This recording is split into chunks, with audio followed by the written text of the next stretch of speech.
Hello and welcome to Mindful Mondays. Today we are thinking and talking about those times when your prayers just seem to bounce off the ceiling. Maybe that describes how you feel when you don't feel God's nearness, you don't feel God's presence, or you don't hear God's voice when you pray.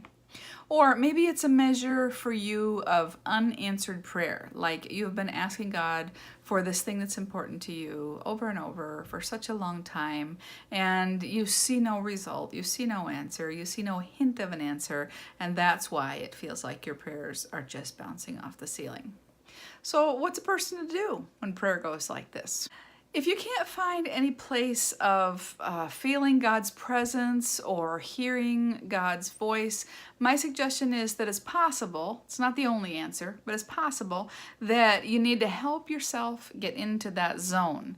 I suspect it's most often true, again, not always, but most often, that the reason we can't hear or feel God is really within ourselves. So we're too tense, we're too worried, or angry, or frustrated, too tired, we're too wrapped up in a crisis, we're too focused on our agenda, too much about business, not enough about just spending time with the Lord, and we're too much about just getting things done.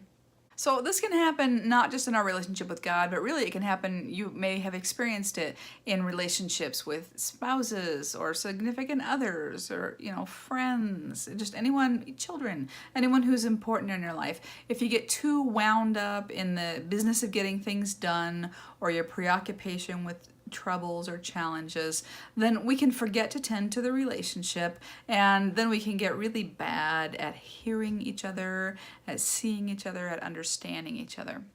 So if that's the case, it's the same way as it is with God. So think about that. I recommend spending time in worship to help you bring your walls down, like maybe time singing your favorite worship songs, or sitting quietly for a while and, writing down things that you're grateful for, or like looking up the names of God. You can just Google names of God and look at what each name of God means. Think through, how you've seen that to be true of God in your life or in the lives of others around you. You might also just need to do some physical getting relaxed things, just really practical stuff like soak in a bath, go for a walk, light a candle. Something that helps your body draw your mind into the quiet. Sometimes it's that simple. Just our bodies are resistant because of the level of tension we've built up. So, but what if you feel like your prayers are bouncing off the ceiling because you just can't seem to get an answer to a prayer that's really important to you? Oh boy, well, there's a lot on that front, and what I will touch on will be not even close to all of it, but here are a few things to consider. So one is, why are you asking for it? Have you examined that? Sometimes we need to do a motivation check, because sometimes our motivations aren't as, pure or clear as we maybe tell ourselves they are. Sometimes what we're asking for isn't really what's best for all concerned in the big picture. Sometimes. Also, remember that God's timeline doesn't look like ours. Sometimes when God answers, it's so, late in our eyes that the story was already over a long time ago. Everything already failed. It's already too late. But really the timing is right if that's when God brings it to pass, and usually over time we can see that that's the case. Sometimes we're just in a bigger hurry than God is because our perspective is so much more limited than God's. Also, it's important to remember that prayer is really more about building your relationship with God than it is about getting what you want. We tend to look at prayer as a sort of vending machine transaction, but I heard someone teach once that this modern way of asking God to get us out of hard spots and to give us a lot of good stuff is pretty new in the faith tradition and the bigger picture of Christianity.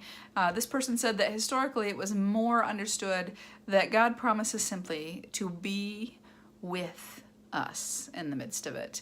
Not to fix our stuff, not to give us all the goodies, not to be an escape hatch out of difficulty. That teacher said people used to simply pray that God would give them the grace to walk it out well, rather than expecting that God would always, remove the challenge, deliver them from the hardship. And I've thought about that often since I first heard it, that this idea that we have that God will make things easy for us is pretty new, historically speaking, and might not be the wisest approach in prayer and expectations. And finally, I think it's important to point out this simple truth. Walking with Christ is a life of mystery. I don't think we're supposed to know why things don't seem to be working. I think that's part of a life of faith sometimes. Clarity is not a thing we're entitled to all the time. The fact that you can't feel or hear God, or that you can't seem to get your prayer answered, it might not be about anything you're doing. It might not be about anything you're not doing. It might be some totally other thing going on, and maybe you won't understand it, until you get to the other side. There's a scripture that says that we see now as through a mirror darkly, but that in heaven, we will see clearly, and we will see as we are seen, which some of that's not comforting to me, but some of that's amazing to me, that we don't see well now, but we will see in heaven. I'm not always sure I want to be, seen so clearly, but maybe that's just me. So, I get hope from that anyway, that a lot of things that make no sense here, that you're like, why couldn't this prayer be answered now, will make sense when we're in heaven, when we can see from God's perspective. Meanwhile, I like the advice of Henry Blackaby in his book, Experiencing God. He says that when you don't know what you should do next, that you should just keep doing the last thing that God told you to do. And, for sure, Scripture calls us to pray. For sure, Scripture calls us to worship. For sure, Scripture calls us to fast. For sure, Scripture calls us to keep working at bringing our lives, our thoughts, and our words into line with God's very best for us. So if we keep on doing those things, those are all some of the most recent things he's called us to do. If we keep doing those things, I gotta believe that our prayers won't bounce off the ceiling forever. Sooner or later, they're gonna break through. That's all I have for this week. Have a blessed week, and I will see you next time.